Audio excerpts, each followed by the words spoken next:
Excuse me, Mr. Isam Khani, sir. I have a question for you, sir.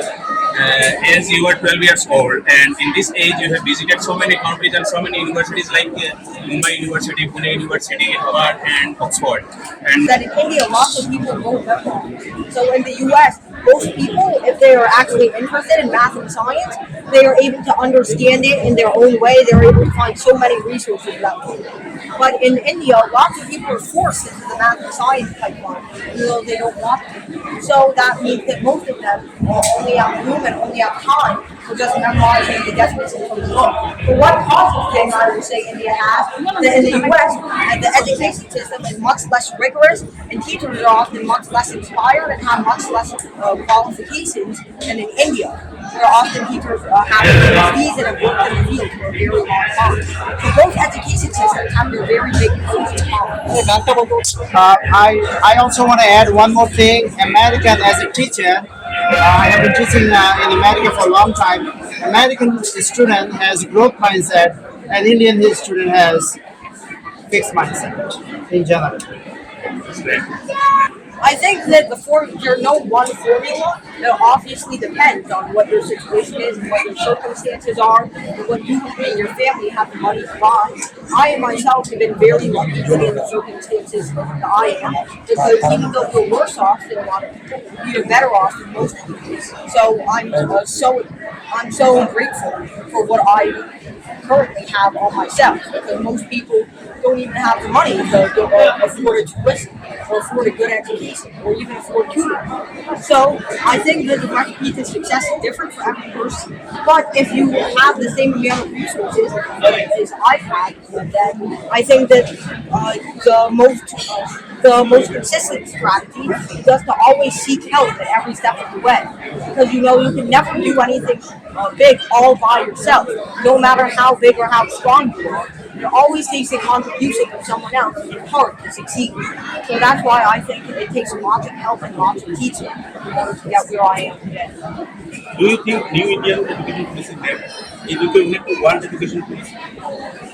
So I don't know much about the multi-government's new plan for the education policy, but what I do know is that it will be standardizing education to be on the same system as Western education, especially with 11th and 12th grade now being added to high school. And while I don't think I can comment on that because it's kind of a minor change, it does change what buildings we're going to go to. If there were any changes in the curriculum to make it more flexible, I think that would be highly needed by many students.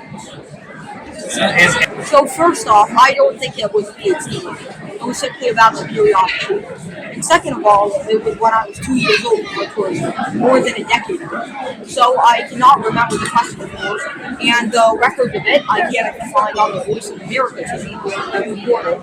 So, of course, I cannot remember that question on the internet, but certainly there's probably archives of it somewhere on our own site, Very Science Class, which you should visit and subscribe to. So now you actually, what is the message to the new generation or new student of this book? I think that it's always important to actually understand everything behind math and science instead of just memorizing it, because your PhD and your future in math and science requires creativity. Because a PhD requires discovery of at least one new thing, no matter how small it is. It has to be something no one has thought of before.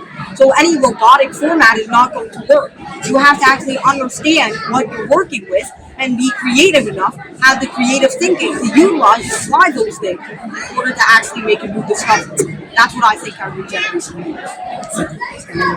I think that the present situation for younger students and their perspective on math and science is very, very bad. Most of them hate science, most of them say they're bad at math and science, most of them say it's for nerds and that's why they don't do it.